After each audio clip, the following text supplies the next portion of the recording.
Reverse engineer your competitors' top content. In the previous video, I mentioned that you're going to have to mix in your original content. Now, the question that's probably on the top of your minds is, how do I know which content to produce?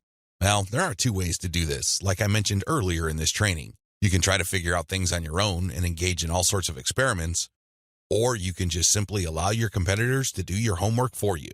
I hope you can see which path is the easiest. It should be obvious. If you are sending the very best content on your niche, your original content must be at the same level or better. Otherwise, your followers are not going to take the bait. They're not going to trust your brand. They appreciate the fact that you're collecting all this information, and they're probably going to stick around and follow your social media accounts. However, you can't count on them to do much of anything else. There's really no incentive for them to join your mailing list. Why should they? Your content is not that great. They only need to compare the kind of original content you produce with the other top-notch third-party stuff you're sharing to see your weakness. Do you see the problem here? You have to produce top content if you want your brand to be credible. Thankfully, this is easier than you think. Simply reverse engineer your competitors. Look at their most successful stuff. How do you know? Look at the social media indicators of their content.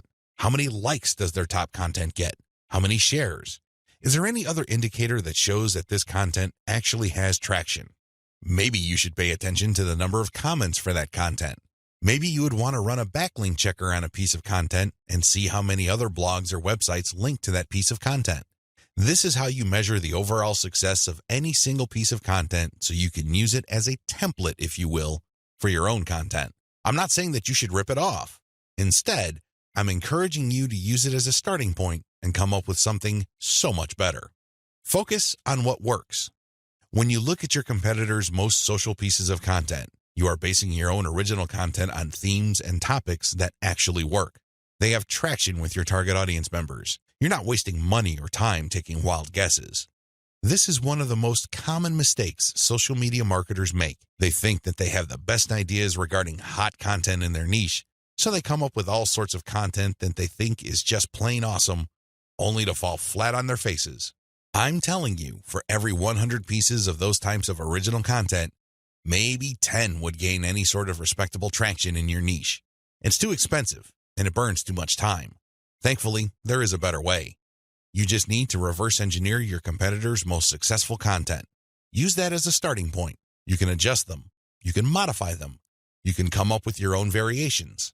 But at least you get a head start. At least you're in the ballpark when you start off. You're not just taking random shots in the dark. Learn from your own success. After you have started curating and mixing in your original content, pay attention to your statistics. They should tell you which of your content gets the most love. If you notice that a handful of your curated third-party content gets a lot of retweets, shares on Facebook, or any other indication of social media engagement, pay close attention to those pieces of content. At some level or another, they struck a nerve. They caught your audience members' attention in a very positive way. Find these successful curated pieces of content and create original versions of them. Similarly, if you have many different original pieces of content, only a handful of them will be really successful. Pay attention to those. Find them. Once you've identified them, create more of them. Focus on the same themes and present similar information the same way. The key here is to focus on what works and expand it and grow it. Ditch the stuff that failed. Build on your strengths. Create derivative, cross-platform variations of your most successful content. Now that you have a clear idea of how to create content that has proven traction, don't just keep reverse engineering it. While you need to continue doing that, you also have to do something else. Create derivative or cross-platform versions. For example, one particular type of blog post does well on all your social media accounts. Identify its themes, pay attention to its patterns, and come up with another blog post. See if that works. If you achieve the same level of success, you're onto something. This is not a fluke. This is not a one-time thing. You have struck on a theme that your audience members readily enjoy. The next step is to take things to a whole other level. Instead of just cranking out yet another blog post, create videos about that theme. Make specialized diagrams. Produce infographics. Take these materials and share them on social media platforms that specialize in those formats. For example, for blog post URLs, share them on Twitter and Facebook. For videos, share them on YouTube. For diagrams and infographics, share them on Pinterest. Drilling even deeper, Look at your hottest blog posts and strip out key questions and use these as leads or titles for tweets. Tweet the same content several times over the course of a week. Of course, don't drop it all in 1 hour, but space them out. Still, when you use the right questions, you become very visible on Twitter. Pair these with the right hashtags. The bottom line, the great thing about content curation is you save a lot of money, but you are also positioning yourself to build on your strengths. You focus on things that you're doing right and figuring them out so that you can predictably produce successful content. Now, this is not going to happen overnight. You have to keep experimenting until you find the right themes that consistently work with your audience. Fine-tune your payload content. As I have mentioned previously, you can come up with your very own content based primarily on the social signals of the top-notch third-party materials you are curating. Put simply, when you are going through your research, you will keep coming across certain pieces of content which get a lot of engagement on social media. These are all the objective indicators you need to understand that you are looking at high-quality, high-demand content. At that point, you can come up with your own version of that content. You can use it as a template, so to speak. Another approach would be to just do curation first. You just take all the high-quality third-party content with great social signals and put them all on auto-publish on your social media accounts. You run this curation campaign for several weeks. Soon enough, you will see a pattern. Eventually, you will see that some of these materials get a lot more engagement than others. At that point, you can then come up with your own version. Personally, I pick my own content using both methods. If I'm in a hurry to get people to sign up to my mailing list, I do the first method. But if I'm unsure about the niche or I'm still trying to feel my way around in terms of understanding my audience, I would stick to the second method. There's really no one right answer. It really all depends on your situation. The great thing about the second method is that you are picking out your original content strategy based on what actually works in terms of your social media accounts. You have to understand that even though high-quality third-party content may have a lot of objective social signals, those signals may have been generated in different contexts. Maybe the original publisher was doing something that you may not be doing. Do you see how this works? Still, you can definitely do the first method if you're in a hurry. But if you have some time to spare, you might want to try the second method. Do curation first, let it run, and then pay attention to your statistics. You should be able to see a pattern. In fact, based on my experience, content that tends to do well often falls within a narrow range of themes. In fact, in some of my campaigns, almost all of the content that got a lot of love from the internet was focused on one question. That's how focused your audience's needs may be. You should pay a lot of attention to the following. Look at the engagement of the content and the click-through. A lot of social media marketers drop the ball at this point. They think that it's all about engagement. I'm telling you, regardless of how many likes, shares, or comments a piece of content gets, if people don't click through, those engagement signals are not worth much. Remember, at the end of the day, you want traffic. That's the whole reason why you're doing this in the first place. Getting caught up in how many shares, likes, or comments you get is not going to do you any good. You have to always pay attention to the click-through. There has to be some sort of ratio between total engagement and click-through.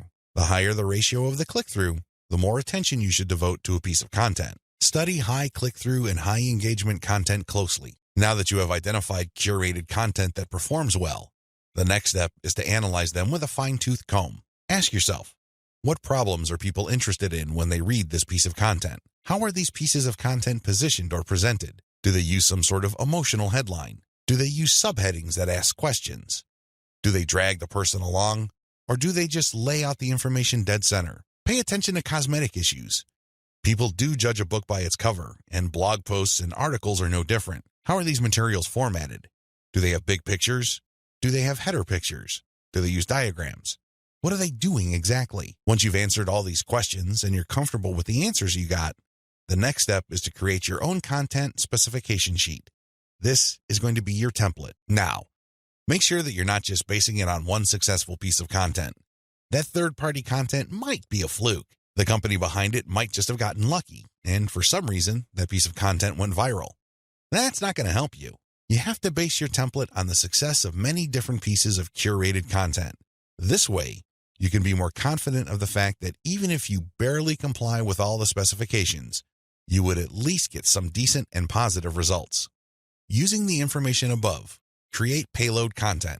Now that you have gotten your template together, you need to create your own high-quality, high-engagement original content. This content is going to be used to sell people on your mailing list. When they read this content, they're supposed to get excited about joining your mailing list. This is content that is most likely to be credible and most likely to be shared. Are you excited? Well, don't get too excited. A lot of people jump in with both feet and they end up sabotaging themselves because the payload content they create looks like an advertisement. That's obvious spam. Nobody's going to trust you with that. You're obviously trying to pull tricks and play games. That's not going to work. Instead, the content must be informative. Think of it as an infomercial. You're selling something, that much is obvious. But people have to walk away with solid value. You have to walk that tightrope. There's a thin line between shoving stuff down people's throats and providing solid value without asking for anything in return. You have to come up with a decent compromise between the two. The bottom line is, whatever you do, the content you produce must be valuable. It must add value to the lives of people reading your materials. That's how you build credibility. That's how you get people to get excited about your mailing list. Remember, your list is supposed to add value to their lives. It's going to be very hard to give that impression when the content that you share is worthless. I hope you can see that. I'll see you in the next video. Introduction. A lot of marketers have all sorts of wrong ideas about social media marketing. Some think that you only need to post viral content to get tons of traffic overnight. They actually believe that if you are able to pump that much traffic to your target website, a large chunk of those people will buy whatever it is that you are selling. Maybe you're selling services, maybe you're selling an event, or maybe you're selling products from an online store. It doesn't matter. According to this idea, you just need to have a lot of traffic, courtesy of viral content on social media, and you will get the conversions you're looking for. There is an assumption that social traffic, regardless of which platform it comes from and regardless of how you qualify that traffic, converts to sales readily. Sadly, none of these assumptions are true. In fact, all of them are tragically mistaken. If you believe in any of these, don't be surprised if you spend a lot of time, effort, and money, only to end up with a whole lot of nothing. Welcome to the club. Effective social media marketing can be reduced to one metaphor. Master this metaphor, and you probably will make money on autopilot with social media traffic. Screw up this metaphor or remain clueless to it, and you'll continue to struggle. You'll continue to believe that social media traffic can easily be generated through viral content. You might keep running after that unicorn, only to get tired and frustrated. It doesn't have to be this way. You just have to have the right metaphor or the right conceptual model to make social media marketing work for you. Best of all, you can make it work on autopilot.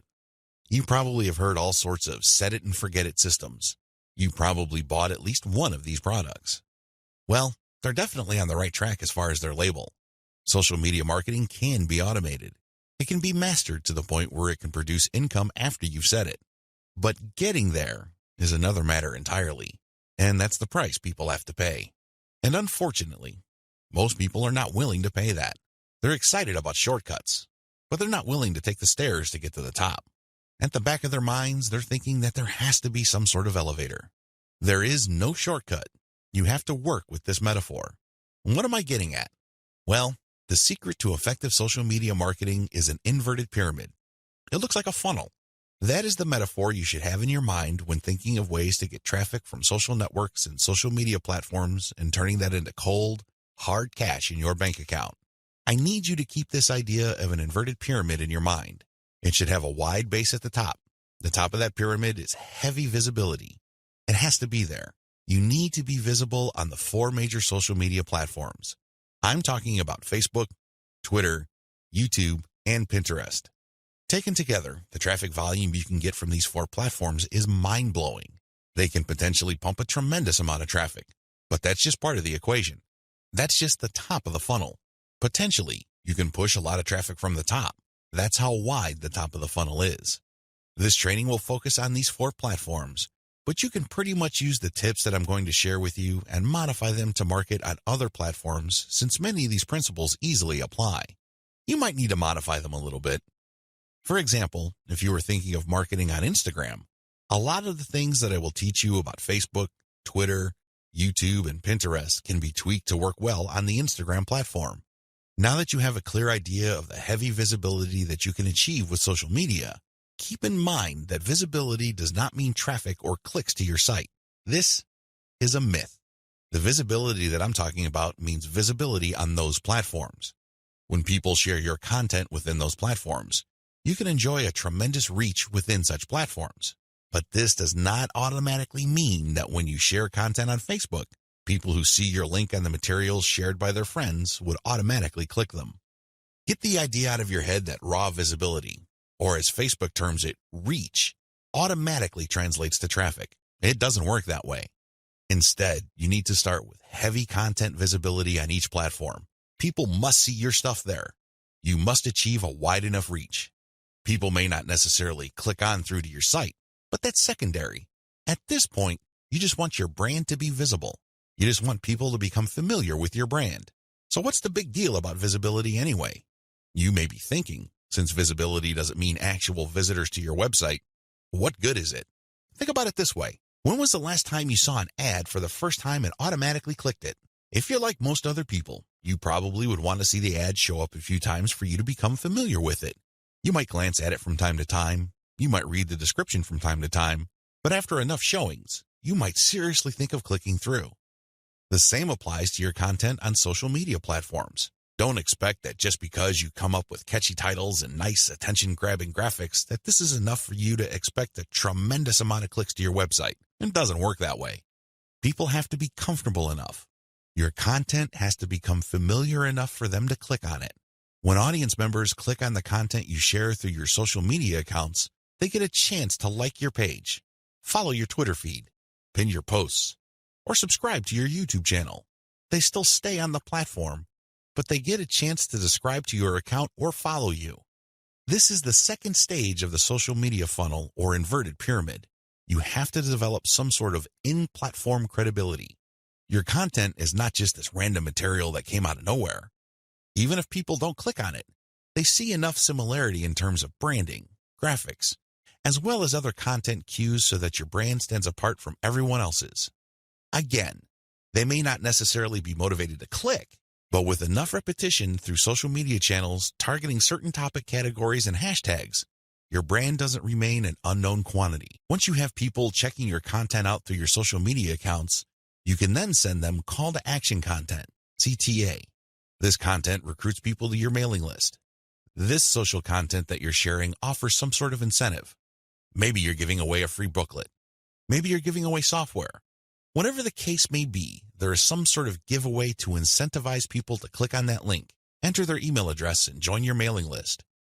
Whether you use freebies, special content, special free tickets to an online webinar that's pre-recorded, it doesn't really matter. Whatever the case may be, the end game is to get people to join your list. The end game? But when you look at the funnel, the end game is to get people to that narrow end of the funnel. At that end, you're not necessarily getting them to click on an ad to buy something. You're doing something far more valuable. Instead, you're calling them to action so they join your list. You are converting your social media reach, meaning the top end of the funnel, to list membership, which is at the very narrow point at the bottom of the inverted pyramid. This is where the magic happens. Once people join your list because you have successfully incentivized them to enter their email on your squeeze page, you get a tremendous opportunity to build a long-term sales relationship. That's really the best way to describe it, because when people give you their email addresses, what they're really telling you is that they trust you enough to want to have a business relationship with you. This means you should not abuse that relationship. You should not send them garbage. You should not send them spam. And by spam, I'm talking about material that is not related to the topic of your list. Stay on message, because if you're able to do this, you would have a tremendous opportunity to shape the conversation and continue to sell and convert your list, not just once, not just twice, but over the long haul. There are many successful list marketers who make 7 figures every single year, and all they have is a mailing list. It all depends on how you build that list, who's on that list, and what you are selling on that list. Regardless of how you cut it, you can turn what would otherwise be a huge amount of social media reach into a loyal list. This is the secret to effective social media marketing. You probably haven't heard this before. I wouldn't be surprised, because the vast majority of social media marketing books out there try to trick you into thinking that you just need to harvest all this traffic from social media so people can click like monkeys on the ads on your website. Maybe that worked when Facebook first launched nationally. It definitely doesn't work today. Sadly, this is where too many marketers fail. They screw this up. Now that you know the secret, here's some bad news. This is precisely the point where too many marketers screw up. When they're sending social media content, they promote their squeeze page directly. Although the squeeze page gives away freebies and incentivizes people to sign up, this is too much too soon. And, not surprisingly, a lot of these marketers burn through a lot of exposure just to get people to their list. Worse yet, when these people join their mailing list, they're completely unprepared. They don't know what to expect. They're not properly conditioned. A lot of them are not even fully qualified to become list members. So what do? They end up doing a whole lot of nothing. This is actually the worst kind of list member. It's much better to just have a very tiny list, because if you have a huge list and almost everybody doesn't do anything to put money in your pockets, you're going to be paying for those list squatters month after month. Alternatively, you might attract list bouncers. These are people who join your list just to get whatever premium you're offering, download it, and then promptly unsubscribe. They have effectively bounced from your list. Effective social media marketing. Effective social media marketing means using your social media traffic and highly effective content shared on social media to build successful relationships. Your email list is going to be the platform you will use to convert the relationships made possible through all that social media traffic. You're essentially creating highly targeted mailing lists using content shared on targeted channels on social media. This is the secret to effective modern social media marketing. Conclusion. Social media marketing confuses a lot of people. It definitely leads to a lot of dead ends if you let its myths get the better of you. This training shines a light on one effective way of using social media exposure to turn social media reach into cold, hard cash in your bank account. While I'm not claiming that these steps are easy, they are doable. You just need to follow instructions. You need to conduct experiments and focus on what works. The key here is to use this information to fit your particular set of circumstances, to produce practical, actionable steps that you can use to earn a truly passive income. Don't move one step ahead until you've mastered the previous step. Now that you have all the information that you need to succeed, please understand that none of this will make you rich if you let it stay in your head. Not in a million years. You have to take action on them. You have to get that sense of urgency that you need to make this information a reality. The longer it stays in your head, the less likely your finances will change. Give yourself a deadline. Commit to a firm start date. Once that date comes, start. You don't have to be a hero. You don't have to hit a home run the first time you step up to the plate. As long as you're making a small step forward, that is good enough. Why? A small step forward is still a step forward. You have to keep doing it. You have to take step after step. It doesn't matter what side of the bed you woke up on. It doesn't matter what you're feeling. None of that matters. What matters is you stick to the plan. If you're able to commit and focus, you will succeed. I wish you nothing but the greatest success. Thank you for watching this training. Use automatic content sharing. Before I get into content sharing automation, I want to highlight one other important reason why you should repurpose your content. If your audience members keep seeing that you talk about the same stuff over and over again, chances are you will lose them. People want to hear new stuff. People want you to explore other related needs of theirs. They don't want you to basically keep recycling the same stuff over and over again. Unfortunately, that's precisely the kind of risk you're running if you simply focus on giving people more of the same successful stuff. You know that a particular content theme works. You know it gets a lot of engagement. You know that it draws a lot of clicks. It's perfectly natural for you to want to keep recycling that same theme. Don't do it. Focus on the very best way to present that theme and stick with it. Just do it a few times, but focus more on repurposing. This way, when people get into contact with your content, they can see that you are talking about something that appeals to them, but in different formats. They are more likely to pay attention. They're more likely to click through. They're more likely to share. Keep this in mind when it comes to repurposing. Don't think that Video 11 is completely optional. It isn't. You want your social media feeds to consist of highly successful content as much as possible. It really would be a shame to figure out what works, only for you to get lazy and just focus on text content. I'm sorry to say it, but text content can only take you so far, which brings me to content sharing automation. Since you're going to be sharing a lot of content, and much of this content being third-party as well as original and repurposed content, you're probably going to have your hands full if you decide to do this manually. First of all, since you're going to be covering many different platforms and sharing different formats on those platforms, you have a lot of forms to fill out over and over again. Sure, You may have created an account, one for each of those platforms, but submitting to those places requires you to fill in forms. Posting on Facebook involves form filling. Now, if you really don't have that much content to share, this should be barely manageable. But if you're looking to maximize your visibility by publishing on your social media accounts several times a day, you need to automate. Unfortunately, simply plugging in information into content publishing tools is not going to do you much good. You have to know when to publish. Believe it or not, the vast majority of your target audience members check their Facebook, Twitter, Pinterest, and YouTube accounts within a certain block of time every single day. Post outside of that block of time and you miss the eyeballs of the vast majority of your audience members. Sounds good so far, right? Well, here's the problem. Different audiences have different time preferences. How would you know? This is where experimentation comes in. First, you're going to have to share your content randomly at different times of the day. As much as possible, share content every hour. Set your content automation tools to publish every hour. Let this run for about a week or two. After the experimental period is over, check your stats. Facebook Insights, for example, will tell you when most of your page fans checked out your content. Armed with this information, you should set up your automated software to publish your content in a cluster to fit those optimal times. For example, in the experimental stage, you're publishing one piece of content every hour. That's 24 pieces of content spread out over a full 24 hours. After you checked Facebook Insight, it turned out that 80% of your content views actually take place between 8 a.m. and 5 p.m. You then take those 24 posts and compress them within that 8 a.m. to 5 p.m. window. This is how you publish in clusters. Forget time blocks outside of that time frame. This way, you maximize your chances of the right eyeballs seeing your content. Special notes for Twitter. If you're going to be publishing on Twitter, republish your content many times during the day at the most optimal time frame. Facebook Insight already told you that your content is being viewed within a specific time frame. Chances are your Twitter fans have the same social media viewing habits. Stick to that time frame. Now, here's the secret. Set up your automated content publishing tools to tweet out your best content many times during that time frame, but you also have to rotate different hashtags. This way, you can reach different people looking for hashtags that are related to different subsegments of your niche. Special notes for Facebook. When publishing to your Facebook page, don't hesitate to publish original content that you have published before.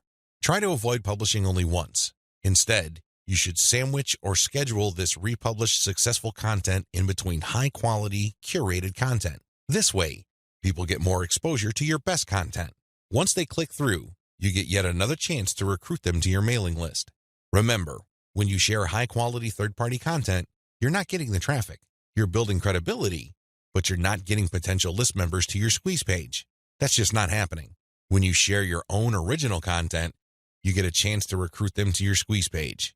Keep this distinction in mind. This is the reason why you should republish your most successful content by interspersing it with top-rated, curated content. Scale up your targeting. When you're publishing on Facebook and Twitter, you can use hashtags. This is definitely true with Instagram. Regardless of the platform you're on, make sure you play around with how you categorize or tag your content. In any niche, there are many different tags available. Experiment with these. See which tags get the most attention from the social media platform you're sharing a piece of content on. Of course, you're not going to find the magical combination of hashtags overnight. That's not going to happen. This is one of those things that you're going to have to find out by doing it over a long period of time. Still, when you run these experiments, a pattern should emerge. Sooner or later, you would discover that certain hashtags produce a lot more results than others. They draw a lot more eyeballs. They get a lot more attention. Most importantly, they get a lot more engagement. Stick with those.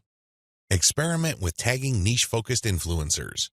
When you're doing research on hashtags on Twitter, for example, you would be able to find influencers that specialize in those hashtags. These people just love to post content related to certain topics. They use a narrow range of hashtags every time they post.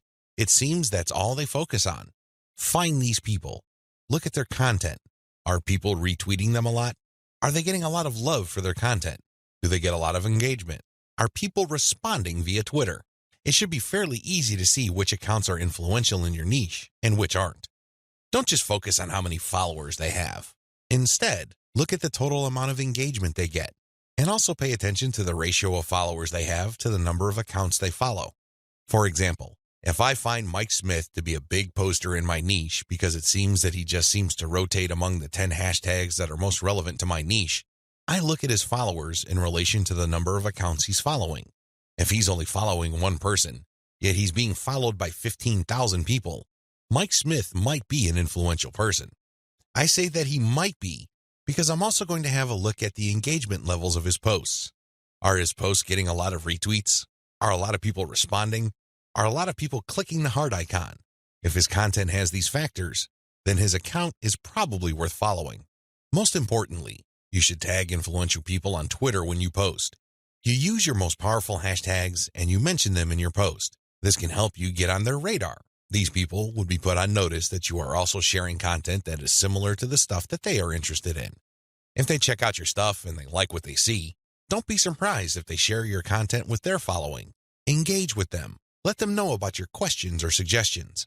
In fact, you should engage with them so much that you can possibly create a relationship where they would publish your guest posts if they're bloggers, or discuss whatever it is you're doing on their social media platforms. At the very least, when you partner with them, they become part of your content distribution network. In fact, a lot of them can even get you interviewed on influential blogs in your niche. Don't think that influencer engagement is simply restricted to tagging people. That's just the beginning. That's actually the tip of the iceberg. They can do so much more for you. You just have to continuously engage them and be social. This doesn't mean that you have to kiss their butt. This doesn't mean that your stock response to all of their posts is amazing post or great post, I love it. That's not going to work. That's not going to push the ball far enough. You have to actually engage. And oftentimes, this might seem like you're criticizing them. This might seem that you are offering a negative view, but you need to get their attention. You need to bring home the point that you actually know your stuff and that you are also credible in the same niche space. That's how you get them to take you seriously. That's the kind of engagement that builds respect. Otherwise, you're just going to look like another member of the choir. They really don't have any incentive to interview you or post your guest content. Why should they? You're not really sharing any information or suggesting any points of view that are different or distinctive. Experiment with paid traffic. Only after you have spent a lot of time drumming up free traffic from social media marketing should you even think of buying traffic. I know this sounds a bit extreme, but it's the absolute truth. Why? Well, in the beginning, you don't know when your target audience members will be reading your content. In the beginning, you don't know what their demographic breakdown looks like. How many males compared to females are in your audience pool? Do males or females like certain types of content that you share? What are their age ranges? Where are they located? I hope you see the big picture here. You have to use free traffic to do initial audience intelligence.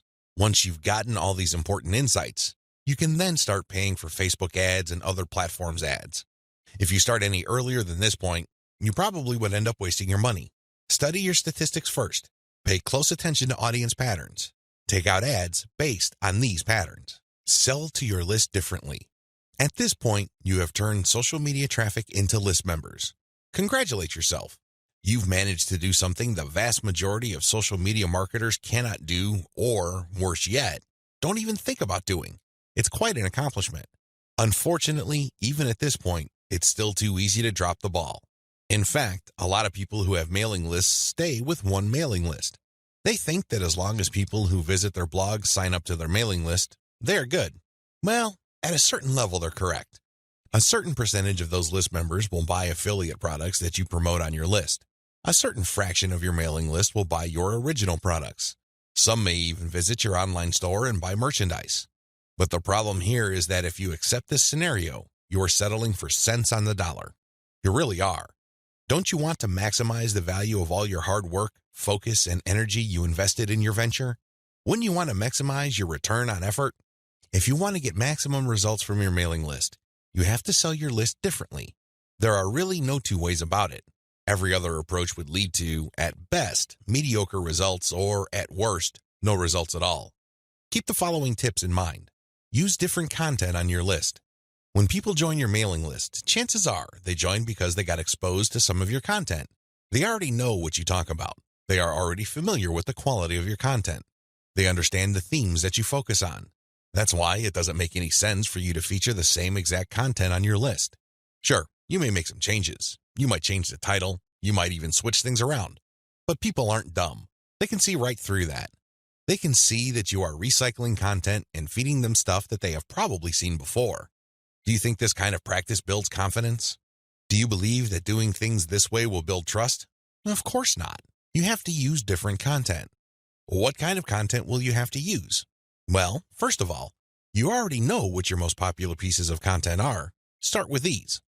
No, I'm not talking about republishing them. I'm talking about analyzing them and seeing where the gaps are. Are there any questions that are left unanswered? Are there any questions that were raised by the answers that you gave in those popular pieces of content?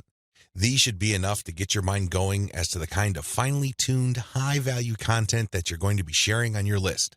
Remember, your updates are the ultimate reward to your list members. Sure, you may have positioned your squeeze page to reward subscribers with a premium, but once they downloaded that premium, they really have no other incentive to keep reading your emails. Do you see how that works? So do yourself a big favor and make sure that the update content you send is the reward. That's how you get people to open your emails and read your materials over and over again. Reward them for being on your list. Don't drop your guard. Don't take it easy. Don't give in to laziness. This is your time to rise and shine. Everything else that happened before this was just a dress rehearsal. This is it. This is where the rubber meets the road, and you better perform. Use premium content.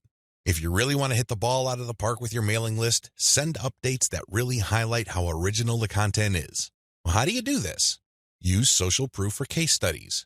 These are testimonials of people that have taken your advice or who have experienced certain things that you talk about. When people read these stories, they can't help but be engaged. They can't help but be absorbed into the narrative. These people sharing their testimonies are real flesh and blood human beings with real problems that your readers can relate to. That's the kind of compelling content that will take your list to a whole other level. Why? Most of your competitors are just recycling their stuff. Sure, they're recycling their best stuff because that material is tried and proven, but they're not really distinguishing themselves. They're not really doing their brand any favors by taking the easy way out. You have to commit to doing things differently. This is how you build loyalty around your content. Remember, when you're running a mailing list, your content is composed of the emails you send out. No more, no less.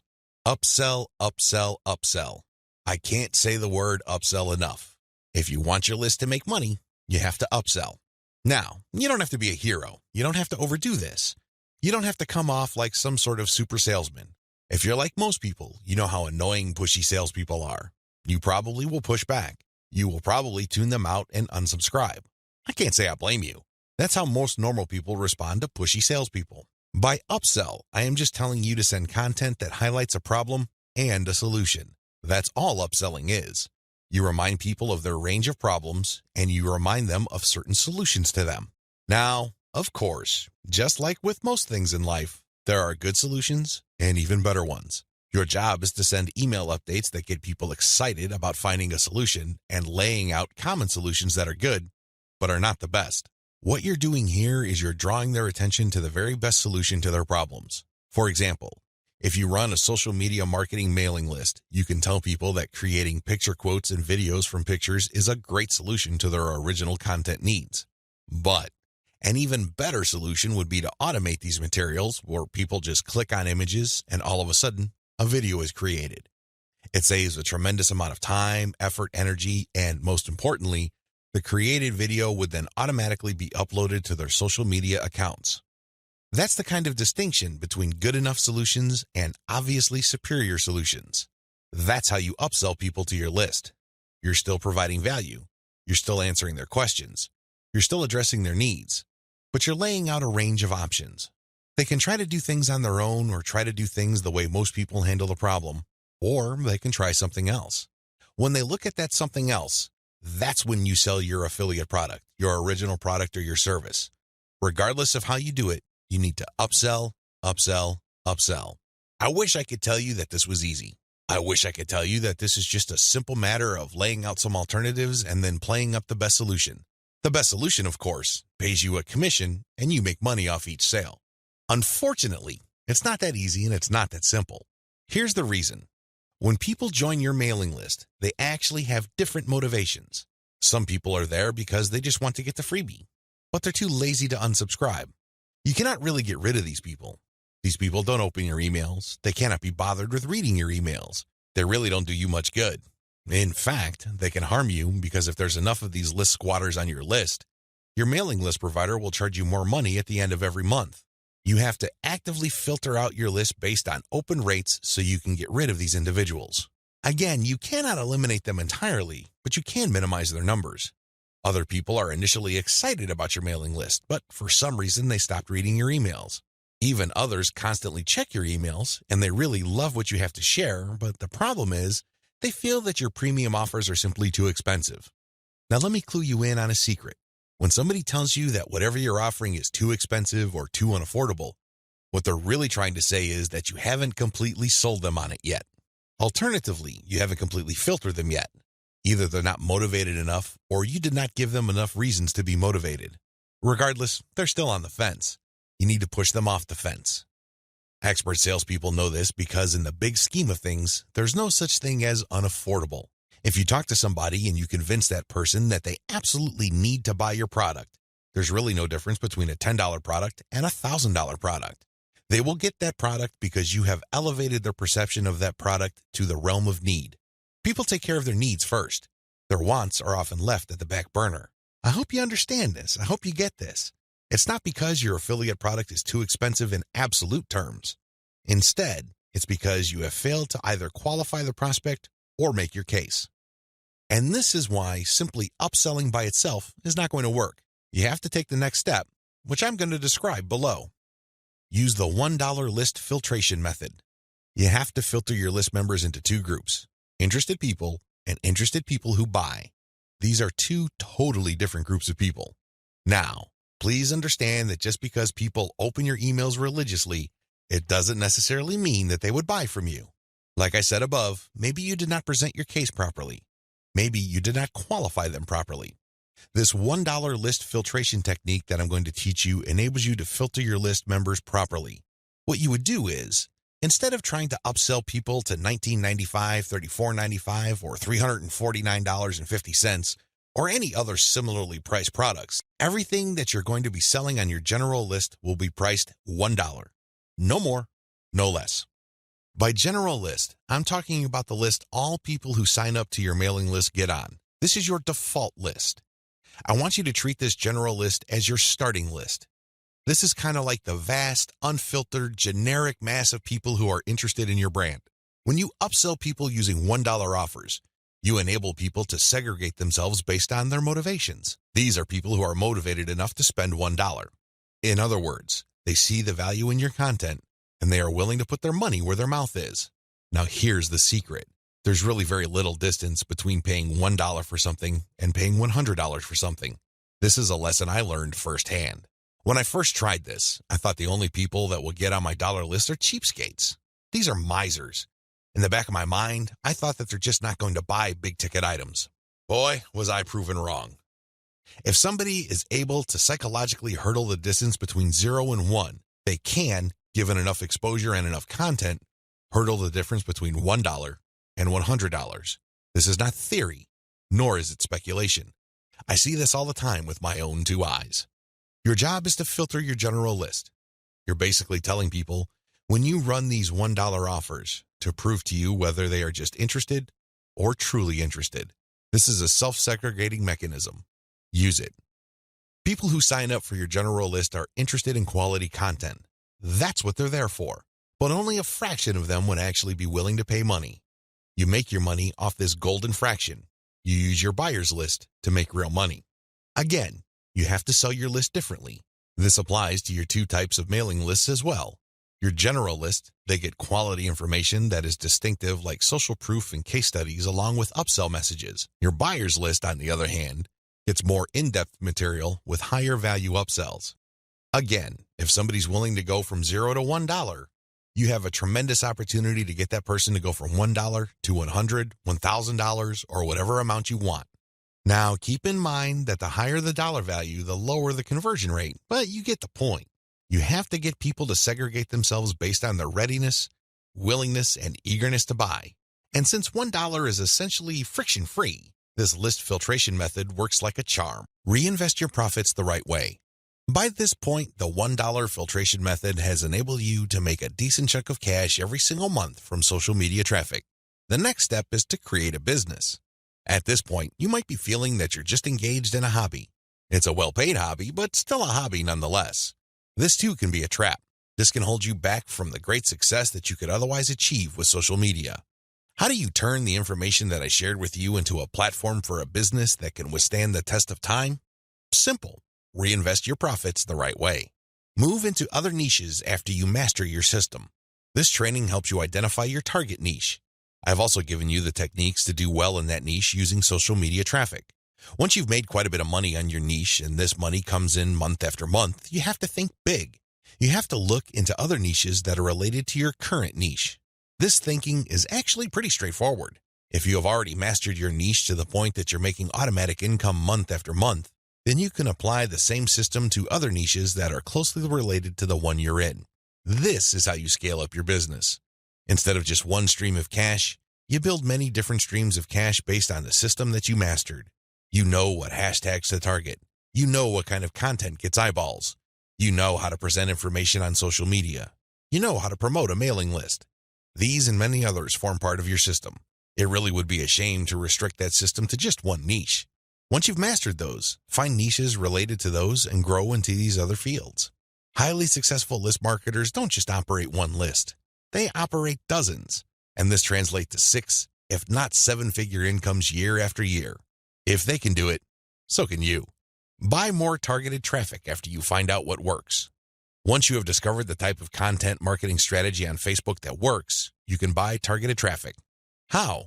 Use Facebook's lookalike technology to target people who share the same interest profile as your existing audience. This is what's so awesome about Facebook. This is also what gets them into all sorts of hot water. Believe it or not, accept it or not, Facebook is spying on you the moment you log into the platform. It pays attention to what you like. It pays attention to what you comment on. It pays attention to what your friends like. And it makes all sorts of predictions regarding your behavior and your interests. Accordingly, if you like certain topics, it creates an interest profile. Facebook's lookalike audience technology enables you to find people who haven't visited your Facebook page who share the same interest profile as your current fans. Talk about an amazing technology. Take advantage of this. It enables you to show your brand in front of eyeballs who are more likely to appreciate it. Invest in more original content. You might want to invest in original content. If you're already making a decent profit from your current system, you might want to take things to the next level and add a whole lot more value to the lives of people following your brand on different social media platforms, as well as in your blog or website with original content. Now, this doesn't mean that you have to roll up your sleeves and write everything yourself. You can hire professional writers to do this. Thanks to global outsourcing, you can get high-quality original content from places like Ozkey.org without it costing you an arm and a leg. You can get high-quality content that truly engages your audiences without it killing your profit margin. Invest in more content updates. This advice really flows from the previous point I raised. If you're going to be investing in more original content, automatically you will be investing in more content updates. You will have a lot more original materials to share. These two actions go together. Regardless, you need to step it up in terms of content updates so you can pack a lot more value. Invest in your original products. When you're started out setting up this system I teach you in this training, you probably would be focused on affiliate products. You get an affiliate from an affiliate program, you market that link on your email updates. When somebody clicks on that link and buys something, you get a commission. Pretty straightforward, very simple. Well, if you really want to make a lot of money, you have to turn your back on affiliate marketing. You really do. Instead, you have to sell your own stuff. The reason why you need to do this boils down to control. When you are selling other people's materials, you are at the mercy of their squeeze page, their landing page, and ultimately, the quality of their product. What if their product sucks? What if their sales page converts only a fraction of the people it could otherwise have converted? You lose out. That's the bottom line. If you want to maximize your control over your income, you need to invest in your own original products. Thankfully, outsourcing is always available to you. You can outsource to professional companies like Ozkey.org or other specialized content producers to help you produce high-quality original materials for cents on the dollar. Sell your own video-based membership courses. The main problem with product sales online is, by and large, you're selling the item once. Somebody clicks the buy button, they pay, they get access to the download link, and that's the end of the story. They already have the product. They can enjoy it, they can throw it away, they can do whatever they want with it. But the transaction only took place once. Wouldn't it be awesome if people keep sending you money every month? Wouldn't it be great if you get recurring income? Well, that's exactly what you can enjoy when you sell your own video-based membership courses. For example, if you have a gardening blog, you can set up a video-based course where you teach people the ins and outs of garden cultivation. Every single month, each member's PayPal account or credit card account is billed a certain amount. You don't have to lift a finger. And this goes month after month after month until they cancel. The best part? You shot the videos once, yet you make money off them month after month. How awesome is that? This is called passive income. And the great thing about this is that you don't have to stick with video. It can be any kind of membership. Maybe you can give them access to pictures. Maybe you can give them access to files or even software. It doesn't matter. What they're paying for is the right to download that material month after month. This is the key. Recurring income should be your ultimate goal. This is how you maximize your effort. You're putting in less work while getting more money out of the system. Unfortunately, this is not something that you can master getting out of the gate. It also doesn't happen overnight. You have to pay your dues by doing the other steps above first. 8 reasons why you need to do social media marketing. Just to be sure, if you are in any way, shape, or form unclear as to the value of social media marketing, here are just 8 reasons why it needs to be part of your comprehensive online marketing plan. Maybe your current plan puts more emphasis on search engine marketing. Maybe you're currently focused on outreach. Well, those are all well and good. But to really round things out and add a lot more value to your current online marketing campaign, social media marketing has to be part of the equation. It doesn't have to take center stage. It doesn't have to be your overarching priority, but it has to be a part of the total mix. Here are just 8 of the thousands of reasons why your company, regardless of its size, needs to do social media marketing. Reason number 1, social media's huge direct and viral reach.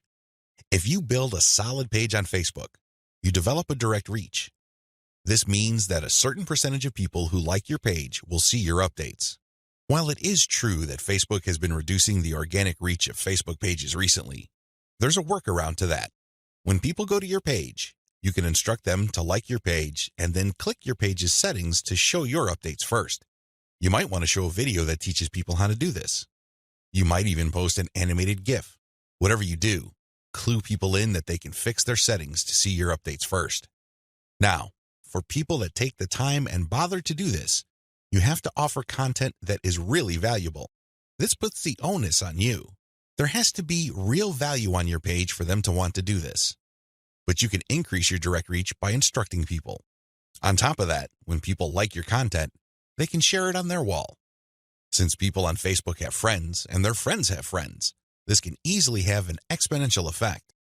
In fact, even if your page only has 100 likes, but these are real people with real friends, don't be surprised if one of your posts gets really viral and spreads all over the place. Social media enables you to have a large direct reach. It also provides you with a tremendous opportunity to enjoy an exponential content coverage. Reason number 2, social media is habitual. While different demographics have shown softening or weakening of social media usage on a daily, weekly, or monthly basis, this still doesn't take away from the fact that a lot of people habitually use social media. In fact, a lot of people do this the first thing in the morning. When they wake up, they go to their mobile phone or tablet and check their updates. It can easily become a habit. This gives you a tremendous opportunity to get your content and brand in front of many interested eyeballs. Reason number 3, target audiences use different content formats. The great thing about social media marketing is that you're not restricted to just one content format. You're not restricted to video, pictures, links, blog posts, text, or audio files. Instead, different platforms specialize in different formats. And when you create content for one platform, you can easily make different versions of it in different formats to spread out to other platforms. For example, I write a blog post and post it on Facebook. I create a very attention-grabbing graphic for that blog post. So when I post it on my Facebook page, a preview of the image shows up and it grabs a lot of attention. People click on it and they end up on my website. I can take that graphic and share it on Pinterest. I can take the text of my blog post or article and create a slideshow video out of it and share it on YouTube. I can also take that video and embed it in my blog post. I can strip different parts of the article or post itself and feed it into Twitter along with the link to the full post or article. Do you see how this works? You get access to the different audiences or those different platforms by simply repurposing or recycling the same content that you made for one platform and sharing those other formats on other platforms. This increases your potential reach. Reason number 4, most social media platforms can be segmented. If you've ever been to Instagram, you know that when you see a picture, it usually has many different tags. If you've been on Twitter, you'd see that a lot of the hot tweets also have hashtags. Those tags are very valuable. When you use a tag with your content, you are essentially categorizing your content. People use those tags to search for content. This is a very powerful segmentation tool. People who are looking for cute Chihuahua puppies will use certain hashtags that are different from people looking for libertarian political posts. If you have a very tightly defined audience, social media platforms' built-in segmentation tools and features can definitely help you. You probably already know that huge audiences that are not very targeted are essentially worthless. Thanks to social media marketing segmentation features, you can get a smaller volume of people from many different platforms, but you can rest assured that these people are actually interested in whatever it is you are saying. These segmentation tools go a long way in helping you to find a very refined and well-qualified audience base. This, in turn, increases your likelihood of making a sale.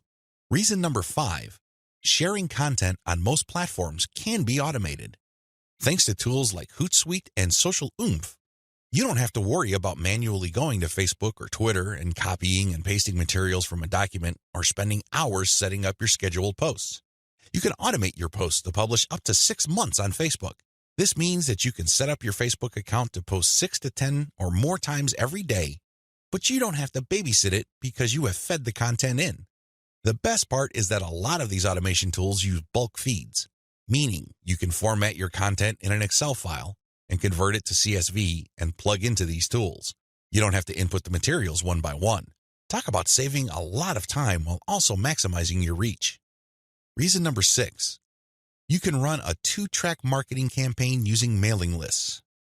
The heart of a content-based audience relationship marketing campaign on social media is to build a highly targeted mailing list.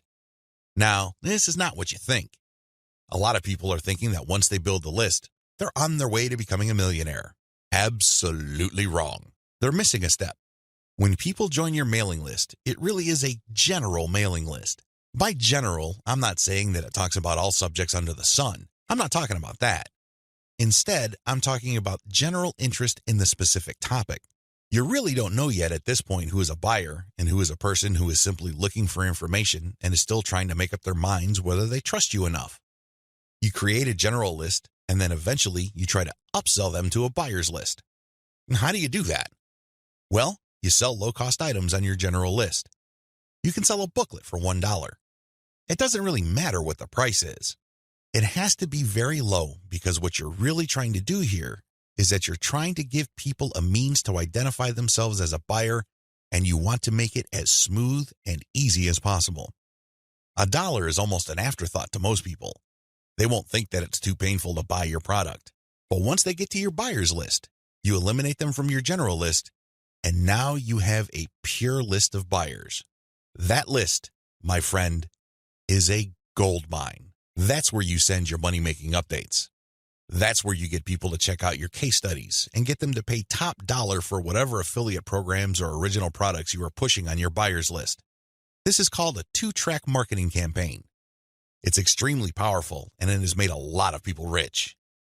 But you have to step away from the very common mistake of thinking that once you get a lot of people to your mailing list, you have it made. Absolutely wrong. There is another step that you need to take.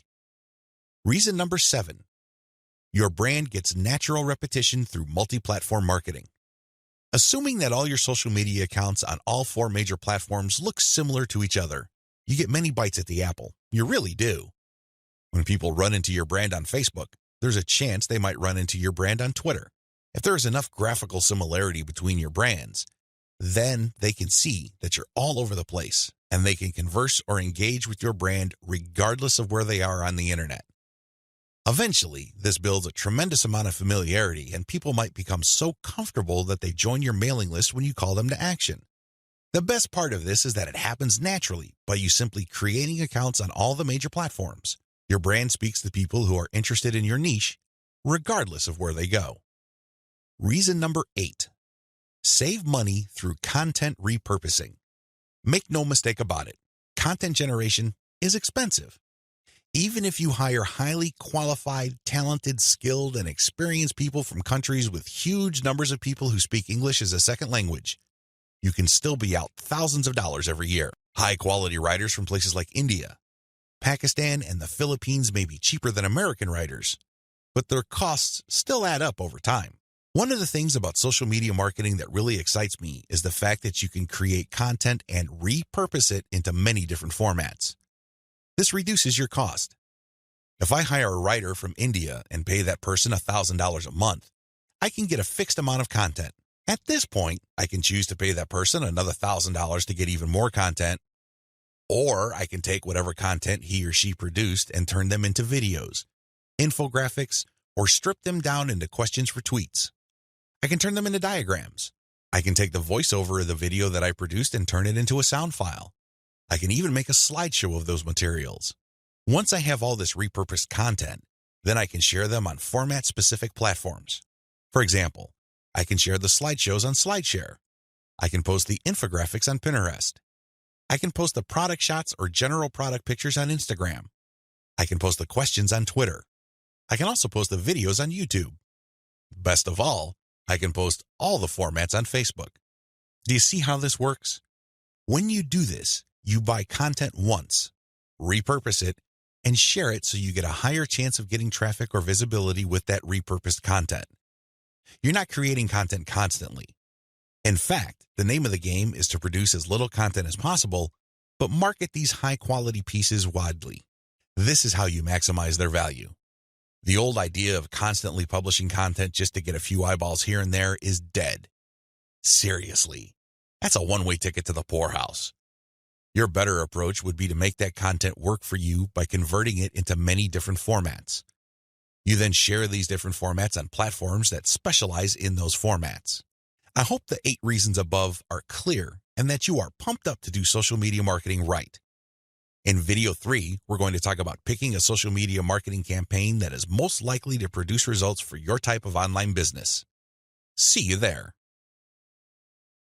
You need to modify your social media marketing campaign based on your online business type. I know this video is going to throw a lot of people off, but people need to understand this.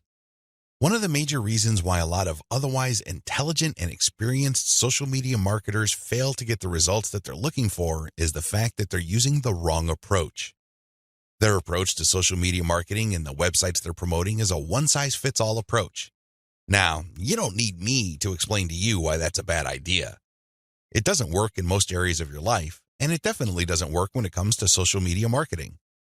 You can't look at this project with the mindset that as long as you pull traffic from social media platforms, then you can use the exact same method and the exact same communication tactics, regardless of the online entity or business you are promoting. Since we're using content to develop relationships on social media platforms, this one-size-fits-all approach is even more fatal. I mean, it's a bad enough idea as it is, but if you were to use a content-based campaign, it gets even worse. The reality is that different business types require different content and publishing strategies.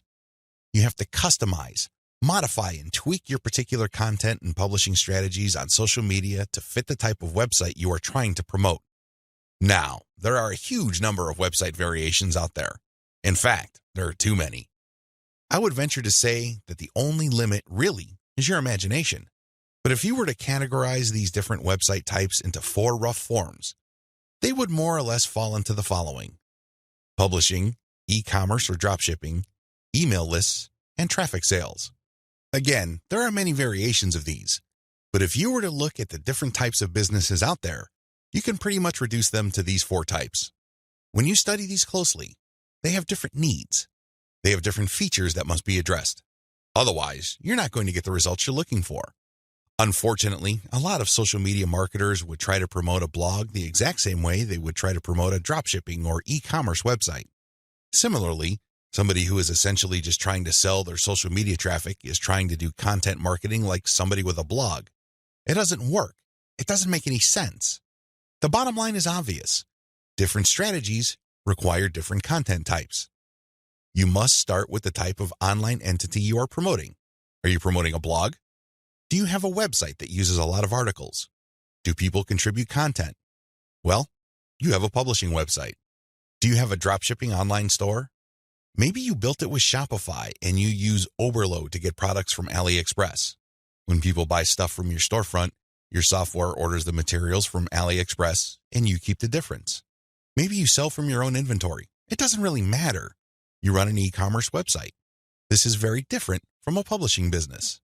Similarly, if you make your money through your mailing list, you can't market on social media the same way as you would if you had an online store. Again, different strategies require different content types. What do you have available? Now that I've gotten you thinking about how special your specific website target is, I need you to look at the different content types available to you. You need to think outside the box. You need to look at all the available options out there and how you can create content that is tailored to your specific type of online entity. Here are the list of content types you can use to promote different online entities, but your specific focus and specialization should weigh more heavily on certain types of content instead of others. Audio clips, slideshows, infographics, diagrams, blog links, videos.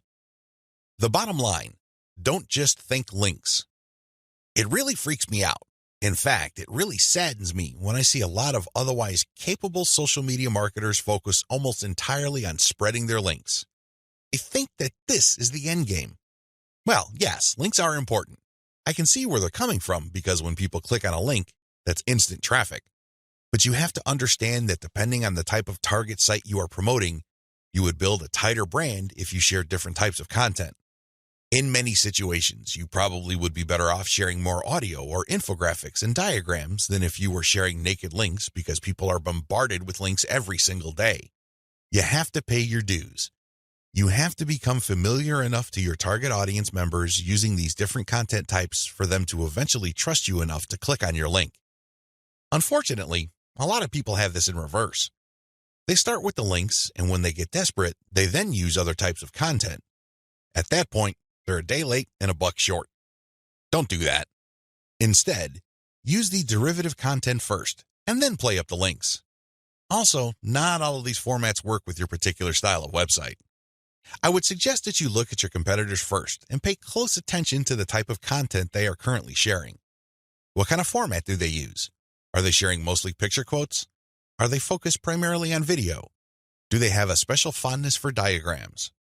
This is not random. This is actually telling you all you need to know about how to appeal to your target audience members. This is no time to be revolutionary and come up with something new completely out of left field. That's not going to work. There's a reason why your competitors are not doing this.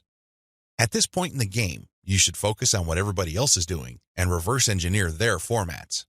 Once you have established a distinct brand, then you can experiment with different formats, different ways of doing things, and possibly coming up with something that is distinct to your brand.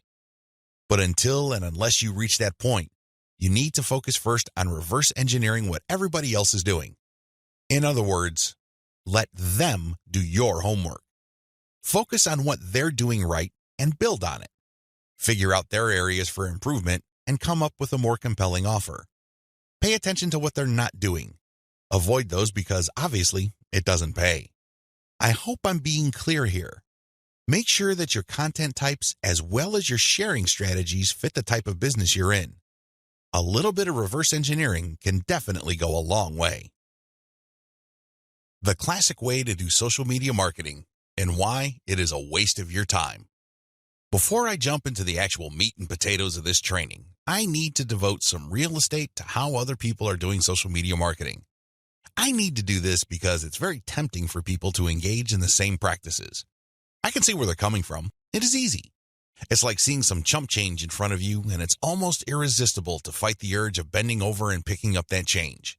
But when you do that, it will throw you off. It will give you a false sense of incentive or reward, and don't be surprised if you end up giving into your worst instincts, only to walk away with less than nothing. This happens all the time because human beings, being the way they are, would always take the path of least resistance. Who can blame them? But by warning you about how this works out, it is my hope that you stay away from this and focus instead on investing your time, effort, and energy on the right way to do things. The classic approach to social media marketing. So what is the classic approach to social media marketing? Well, it's actually quite simple. Whether we're talking about Instagram, Twitter, or Facebook, you need to only follow, like, or friend people who are interested in your niche. You connect with all these people, and then after you have followed them, a lot of them would actually follow you back. For example, on Twitter, for every 100 follows, don't be surprised if maybe 20 to 30 people follow you back. Now, this is where it gets really bad. Classic social media marketers would then spam their followers. They would just send all sorts of unrelated garbage, and then they would unfollow. Do you see the pattern? Follow, get followed, spam, unfollow. I wish I could tell you that they do this sporadically, but instead, these self-professed professional marketers use all sorts of sophisticated software to do this. Up until a few years ago, this worked like a charm. This was a great way to get a lot of Twitter traffic, but not anymore. This pattern instead can get you banned. More importantly, whatever traffic you do manage to get using this tactic is not going to be any good. Why? There's no targeting. You're not pre-qualifying these people who would follow you. The only reason why they followed you in the first place is because you followed them first. Where's the selection there? Where's the targeting there? Now, you can make wild guesses, but ultimately, it's a volume game and it leads nowhere. The return on effort is not there. I'm not saying that you can't make any sales doing this technique. I'm not claiming that. But what I'm saying is that whatever rewards you get are not offset by the wasted time, effort, and energy, as well as opportunity costs involved. You're better off using a quality-based approach. Audiences are looking for quality. The bottom line to modern social media marketing is to use quality content. Your content will speak for you. Your content will do the pre-sales job regarding your brand. In other words, your content is your representative. It speaks to the values you want your brand to be associated with. The sad reality: even if the follow, get followed, spam, and unfollow technique still works for some people, the rules have changed. Social media platforms will reward or punish you based on engagement. If you want an extreme example of this, just look at Facebook.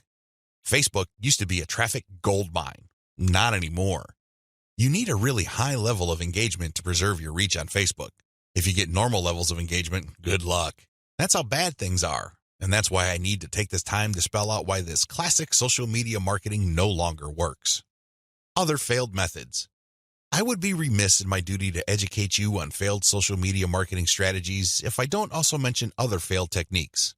First, hashtag hunting no longer works.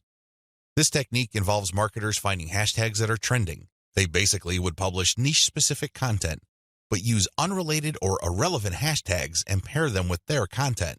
They do this because they want to hitch a ride on the upward trend of those hashtags. They know people are searching for those hashtags.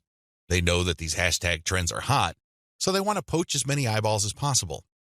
Unfortunately, the traffic that you get is not going to be any good.